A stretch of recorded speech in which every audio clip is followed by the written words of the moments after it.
Assalamualaikum warahmatullahi wabarakatuh. Alhamdulillahilladzi ja'ala al-'ilma arfa'a sifatil kamaliyat wa asyhadu an la ilaha illallah wahdahu la syarika lah alladzi khassa man syaa'a min 'ibadihi bil ma'asiri hikmiyah wa asyhadu anna Muhammadan 'abduhu wa rasuluhu alladzi khassahu Allah ta'ala bi jami'i kamalatil 'ubudiyyah. وصلى الله على سيدنا محمد الذي ملأ الله قلبه صلى الله عليه وسلم من جلاله العلا جل وعلا وعينه صلى الله عليه وسلم من جماله الحسنى وصار صلى الله عليه وسلم مسرورا منصورا وعلى آله وأصحابه والسالكين على نهجه فنالوا خيرا وفيرا أما بعد فقال رب اشرح لي صدري ويسر لي أمري واحلل عقدة من لساني يفقهوا قولي Subhanaka la ilma lana illa ma 'allamtana innaka antal alimul hakim. Ma'asyiral muslimin rahimakumullah, saudara-saudara jamaah pengajian yang berbahagia. Alhamdulillah dalam kesempatan kali ini atas izin Allah kita bisa berjumpa kembali untuk sama-sama meneruskan kajian kita yang pada malam hari ini kita akan membicarakan sebuah makalah yang tentunya makalah ini amat penting bagi kita, yang disampaikan atau ditulis oleh Imam Nawawi At-Tanara berdasarkan sabda Rasulullah SAW. Di dalam makalah ini tertulis sebagai berikut yang membicarakan tentang 5 hal yang Allah berikan kepada hamba-hambanya dan kemudian Allah kabulkan dari pemberian Allah itu untuk hambanya pula. Qala Nabi alaihi salam, telah bersabda Kanjeng Nabi Muhammad sallallahu alaihi wasallam, la yu'tillahu li ahadin khamsa, dan tidaklah semata-mata Allah memberikan sesuatu, memberikan kepada seseorang dengan 5 hal minal hayati, di dalam perbuatan orang itu, illa wa qad 'ada, kecuali Allah mempersiapkan hayya'a, yaitu mempersiapkan atau menyediakan lahu baginya, bagi hamba itu, khamsan ukhra, 5 hal yang lain, min jazaiha, sebagai bentuk pembalasannya bagi orang tersebut. Saudara-saudara yang dirahmati oleh Allah, dari sini kita bisa memahami bahwa seluruh amalia, seluruh ibadah, seluruh perbuatan kebaikan yang kita lakukan itu hakikatnya adalah merupakan pemberian dari Allah. Dengan kata lain, ketika seseorang melakukan amal soleh, melakukan kebaikan, itulah pemberian Allah. Tidak semata-mata karena orang itu sendiri yang melakukan. Mengapa demikian? Karena bila tidak pemberian dari Allah dalam bentuk hidayah, maka keinginan itu tidak akan terwujud. Perbuatan amal soleh itu tidak akan terjadi apabila Allah tidak memberikan hidayah kepada orang itu. Oleh karena itu dikatakan di sini bahwa la yu'tillahu li ahadin, maka tidak semata-mata Allah memberikan kepada seseorang perbuatan. Artinya dalam hal ini bahwa Allah lah yang menghendaki, Allah lah yang memberikan seseorang itu bisa berbuat sesuatu, termasuk dalam hal ini bisa berbuat ibadah. Kita bisa sholat, mau datang ke pengajian, itu hakikatnya Allah yang memberikan. Sebab bila Allah tidak memberikan keinginan untuk datang ke pengajian seperti saat ini, walaupun dia tahu bahwa di tempat ini ada pengajian, walaupun mereka tahu bahwa pengajian atau menuntut ilmu itu penting, maka hatinya tidak akan tergerak untuk datang. Tidak akan datang. Ini menunjukkan bahwa orang itu belum mendapat hidayah dari Allah. Oleh karena itu dengan jelas di sini bahwa Allah lah yang memberikan. Yu'tillah, Allah yang menganugerahi. Kemudian Allah akan membalas kembali. Ketika Allah memberikan seseorang untuk bisa melakukan amal soleh, maka Allah akan balas kembali. Padahal Allah yang memberikan itu. Allah yang menganugerahi hidayah kepada kita untuk bisa hadir di majelis ilmu. Allah lah yang memberikan hidayah kepada kita untuk mau bersedekah. Tetapi kemudian Allah balas kembali pahalanya pada Allah yang memberi. Allah yang memberi, tapi Allah kembali balas kebaikan orang itu. Demikianlah saudara. Dan dalam hal ini ada 5 hal. 5 hal Allah memberikan perbuatan kepada seorang hamba. Kemudian Allah jugalah yang membalas kebaikan hamba itu dalam bentuk ganjaran, dalam bentuk pahala. Apa 5 hal itu? Yang pertama adalah la yu'tihi, dan tidaklah Allah memberikan kepada seseorang ayallahu yakhsha ayallahu syakhsa ayallahu syakhsa, kepada seseorang asyukra, rasa syukur, keinginan untuk bersyukur, rasa syukur dalam hati seseorang li ni'mati, terhadap nikmat,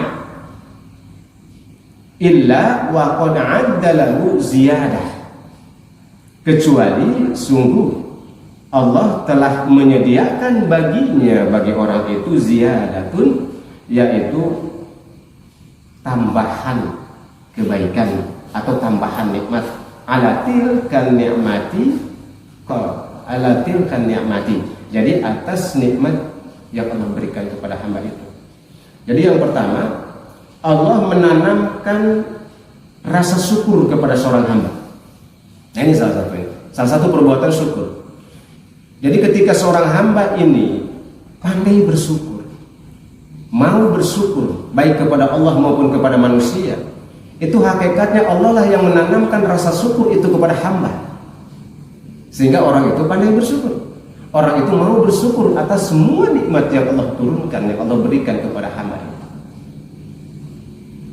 Yakin saudara, apabila Allah tidak memberikan hidayah, maka rasa syukur itu tidak akan timbul dalam seorang hamba. Walaupun begitu banyak nikmat yang sudah dia terima, maka rasa syukur itu tidak akan timbul apabila Allah tidak tanamkan rasa syukur itu ke dalam hati hamba itu. Allah lah yang menanamkan rasa syukur itu kepada hamba, kemudian Allah juga lah yang akan membalas rasa syukur itu berbentuk apa? Tambah lagi nikmatnya. Semakin dia bersyukur, maka Allah tambah nikmatnya, tambah lagi nikmatnya, tambah lagi nikmatnya. Sebagaimana Allah berfirman, qala Allah Ta'ala, la in syakartum la azidannakum. Barang siapa yang bersyukur, maka akan kutambah, kata Allah Subhanahu wa Ta'ala, ya. Gitu. Jadi apabila seorang hamba ini bersyukur kepada Allah, maka Allah tambah lagi nikmatnya.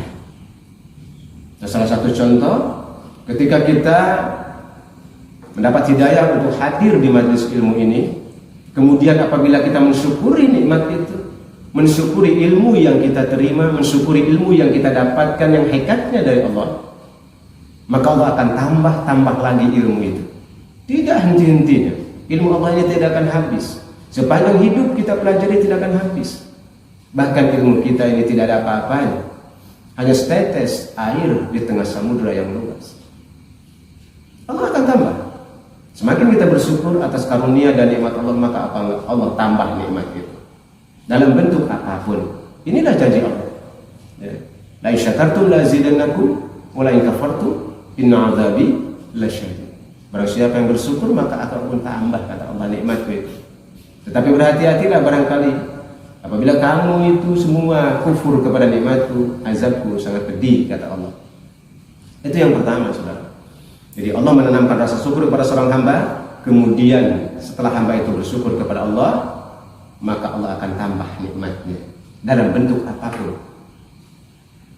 Karena nikmat Allah ini yang diberikan kepada hamba itu tidak akan terhitung. Tidak akan bisa kita hitung berapa banyak nikmat yang sudah Allah berikan kepada kita. Maka sangat tidak layak apabila kita sebagai hamba Allah tidak pandai bersyukur kepada-Nya. Sampai detik ini begitu banyak nikmat Allah yang telah disurahkan kepada kita semua. Kemudian yang kedua, saudara, wala yu'tihi du'a illa wa qad 'adda lahul istijabah. Dan tidaklah semata Allah mengaruniai doa kepada seorang hamba illa wa qad adalahul istijabah, kecuali Allah menyediakan baginya seorang hamba itu adalah ijabah, pengabulan. Nah, termasuk di dalam doa perlu kita pahami bahwa berdoa beda dengan membaca doa. Kalau membaca doa itu hanya menghafal doa, tapi berdoa ini harus diiringi dengan kondisi batin penuh khusyuk tawadhu kepada Allah Subhanahu wa taala, dengan hadirnya hati dari apa yang kita sampaikan kepada Allah. Itulah doa. Oleh karena itu hakikatnya kita diberikan doa oleh Allah. Allah lah yang menanamkan doa itu ke dalam kalbu kita, sehingga kita mau berdoa sesuatu. Sesungguhnya doa yang cepat diijabah itu, saudara, apabila doa itu timbul dari hati kita, yang Allah tanamkan jenis doa itu ke dalam kalbu kita, kemudian kita sampaikan kembali kepada Allah. Ini yang dekat dengan ijabah. Karena doa yang ditanamkan ke dalam hati, kemudian Allah menyediakan ijabahnya. Bukan doa yang hasil pemikiran kita, keinginan kita, tapi doa yang ditanamkan ke dalam kalbu kita sebagai hamba Allah. Itulah karunia. Jadi Allah menyediakan doa tertentu kepada hamba itu, kemudian ditanamkan ke hatinya, sehingga hamba itu mau berdoa sesuatu. Contoh, saudara, ketika kita berdoa ingin supaya sembuh dari penyakit umpama, maka Allah tanamkan doa itu dalam hati kita. Tiba-tiba hati kita berdoa ingin sembuh dari penyakit. Nah, pada saat yang bersamaan Allah telah menyediakan pengabulan. Atau di kesempatan lain, tiba-tiba hati kita ingin mendoakan teman kita yang sedang kesulitan. Tiba-tiba, padahal selama ini kita tidak pernah mendoakan teman kita, tidak pernah mendoakan sahabat kita. Tetapi tiba-tiba pada malam itu, ba'da sholat isya, hati kita kok ingat teman kita, kemudian kita ingin mendoakan dia. Nah, berarti pada saat itu Allah menanamkan doa itu ke dalam kalbu orang itu untuk mendoakan temannya. Nah, doa seperti ini yang dekat dengan ijabah, karena Allah lah yang menanamkan doa itu. Pada saat yang sama Allah menyediakan ijabahnya untuk saudaranya atau untuk temannya. Inilah seiring dengan firman Allah Ta'ala, ud'uni astajib lakum. Berdoalah kepadaku maka akan aku kabulkan untuk kamu, kata Allah. Nah, itu sudah. Mungkin di antara kita pernah merasakan itu, pernah mengalami seperti itu. Biasanya apabila doa yang ditanamkan oleh Allah ke dalam kalbu kita, itu kita melakukannya dengan penuh khusyuk, dengan penuh kesungguhan, bahkan terkadang sampai berurai air mata. Nah, apabila kita berdoa dengan kondisi seperti itu, yakinlah Allah itulah yang menanamkan doa itu ke dalam kalbu kita. Allah lah yang menanamkan agar pada saat itu kita berdoa itu, berdoa sesuatu, tidak berdoa yang lain. Sebab kadang-kala, saudara, ada doa yang hampa, doanya panjang tapi hampa, seperti nggak ada isinya. Doanya hanya diucapkan lewat mulut tapi tidak tersentuh dalam hatinya, tidak diiringi dengan kehusuan hati. Kadang-kala seperti itu. Tetapi di saat yang lain boleh jadi doanya pendek singkat, tapi penuh kehusuan, penuh kerendahan hati, penuh pengharapan kepada Allah tentang ijabahnya sebuah doa. Nah, berarti pada saat itu Allah sudah menyediakan pengabulannya, karena Allah sendiri yang menanamkan doa itu kepada hamba tadi. Ruwiya annahu sallallahu alaihi wasallam, diriwayatkan oleh Nabi sallallahu alaihi wasallam, Nabi bersabda, Allahumma inni as'aluka nafsan mutmainnatan tu'minu bi liqa'ika wa tarda bi qada'ika wa taqna'u bi 'ata'ika.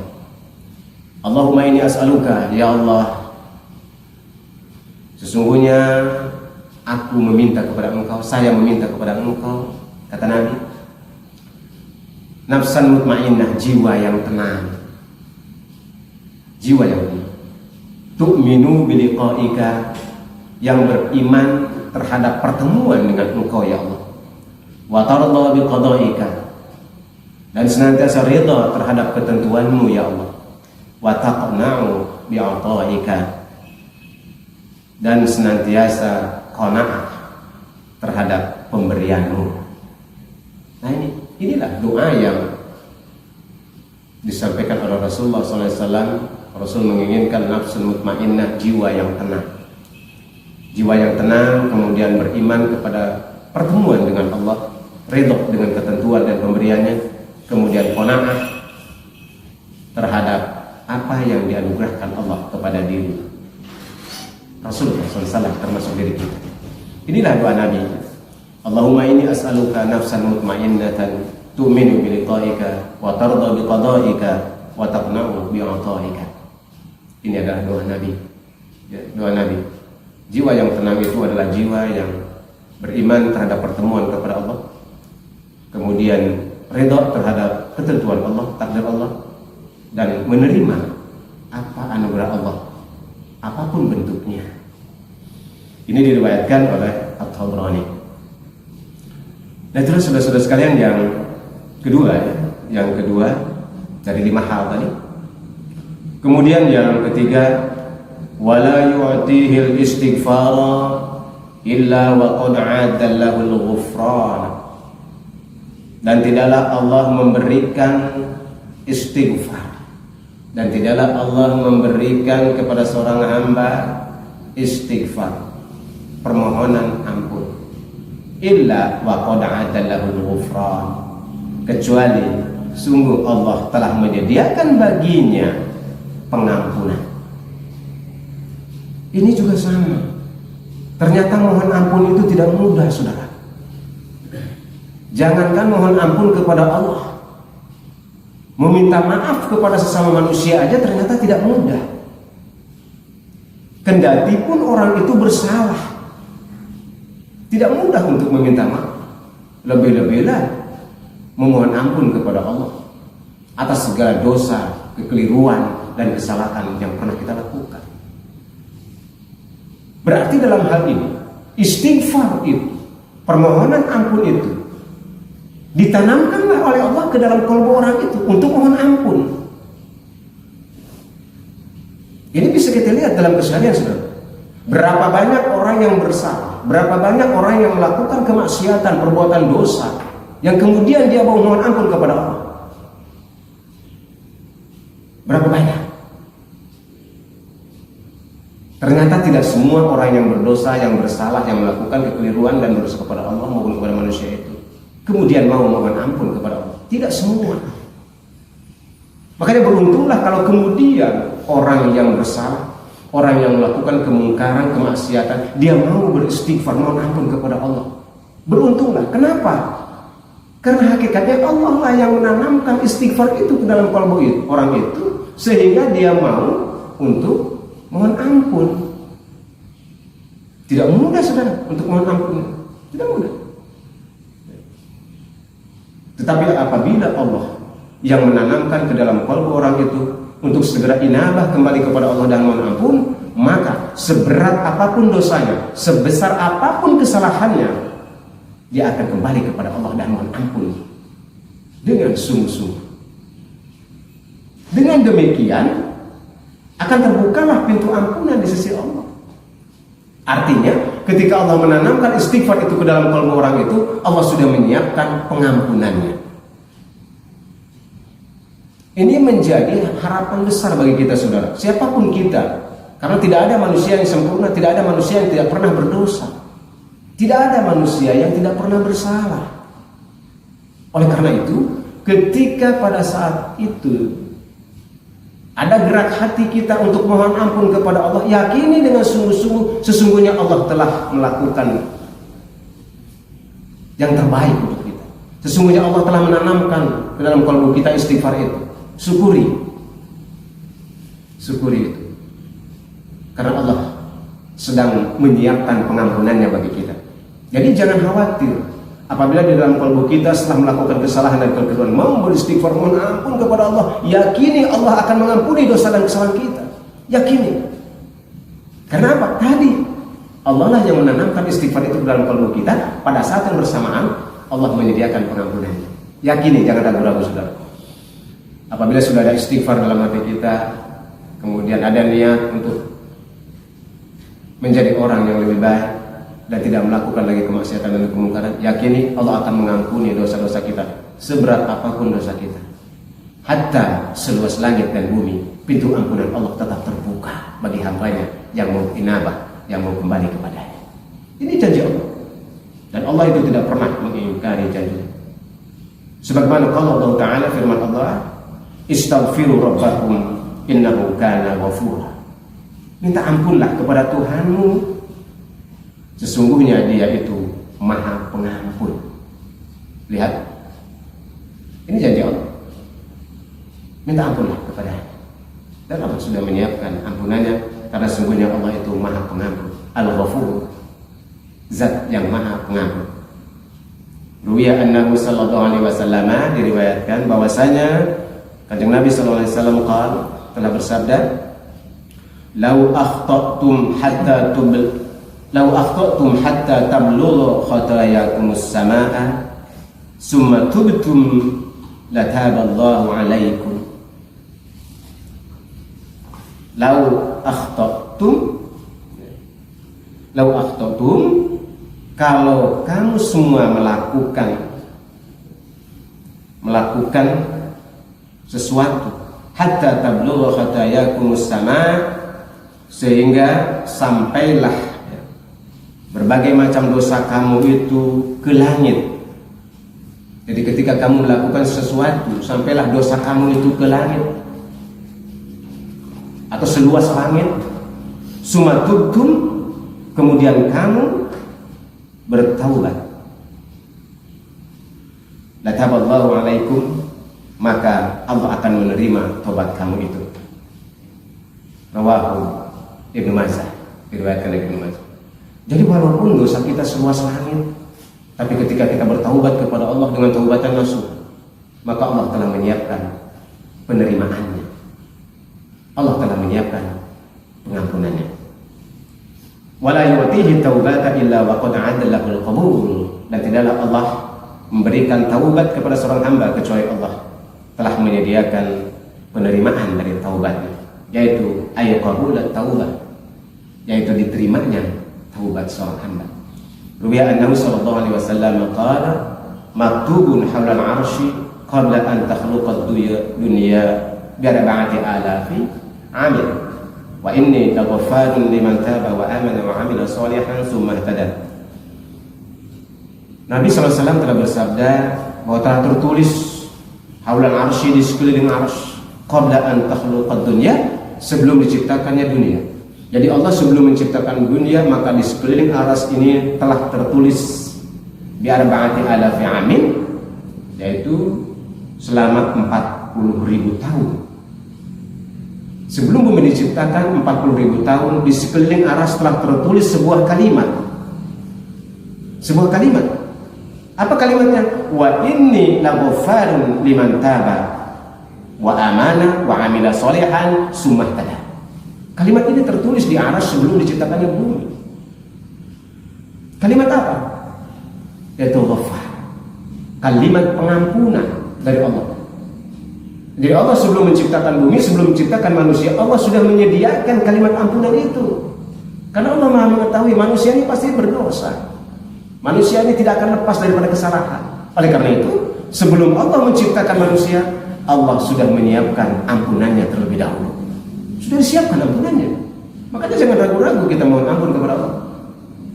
Sebelum kita diciptakan, bahkan sebelum dunia ini diciptakan, Allah sudah menyiapkan ampunannya.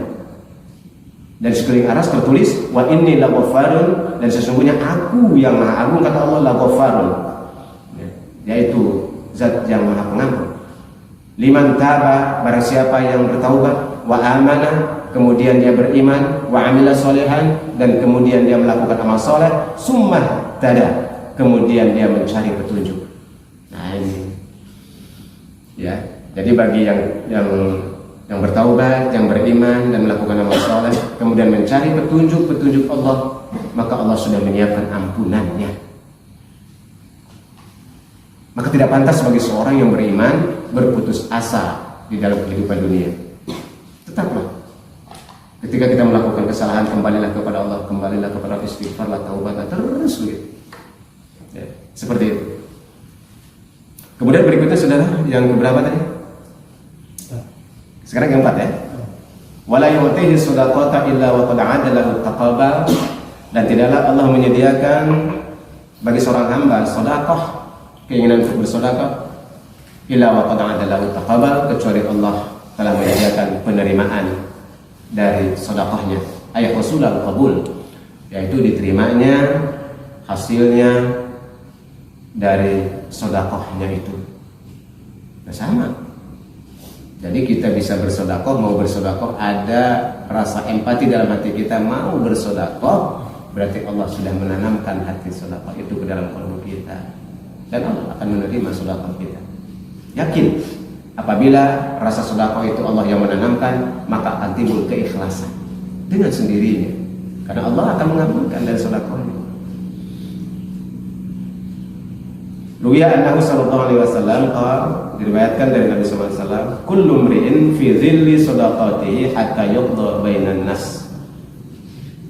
Maka setiap urusan orang-orang yang tetap dilakukan sedekah orang itu hatta yuqda bainan nas, sampai kemudian dia terkenal di antara manusia sebagai ahli sedekah. Sampai terkenal dia menjadi ahli sedekah, karena Allah lah yang menjadikan dia ahli sedekah.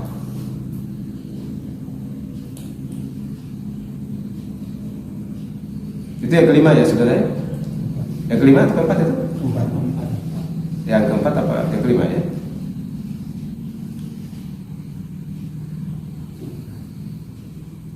Wa ruwiya annahu sallallahu alaihi wasallam, dan diriwayatkan juga dari kanjeng Nabi sallallahu alaihi wasallam, qala ma min 'abdin tasaddaqa bi sadaqatin yabtaghi biha wajha Allah illa qala Allah yawmal qiyamah 'abdi rajautani falan ukhqiraka haramtu jasadaka 'alan nar wa dakhul min ayyi abwabil jannati syi'ta.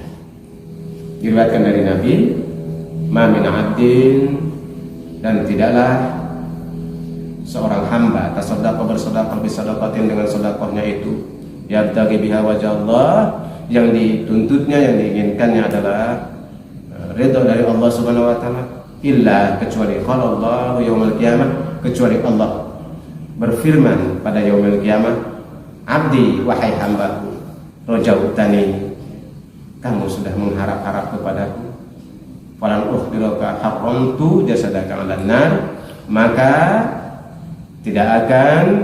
aku tidak akan menghinakan kamu dan telah mengharamkan jasadaka 'alan nar, jasadmu dari api neraka, wadkhul min ayyi abwabil jannah syi'ta, dan masuklah kamu semua ke dalam surga dari pintu mana saja yang kamu kehendaki. Nah, inilah saudara-saudara sekalian, 5 hal yang Allah tanamkan ke dalam kalbu hambanya. Kemudian hambanya itu mau melakukan 5 hal tadi, maka pada saat bersamaan Allah telah menyediakan balasan dari 5 hal yang dilakukan tadi. Demikian saudara-saudara sekalian, mudah-mudahan ada manfaatnya bagi kita sebagai bentuk pencerahan dan sebagai bentuk keyakinan, menambah keyakinan ke dalam diri kita. Apabila kita mendapatkan 5 hal itu di dalam kalbu kita secara khusyuk, secara ikhlas, secara ridha, maka yakini itu datangnya dari Allah. Segeralah lakukan itu, dan yakinilah bahwa apa yang Allah tanamkan itu akan kubul dan diterima oleh Allah Subhanahu wa taala. Terima kasih atas segala perhatiannya. Mohon maaf apabila ada kekeliruan. Hadanallahu wa iyyakum ajma'in. Wallahu muwaffiq ila aqwamit thoriq. Wassalamualaikum warahmatullahi wabarakatuh.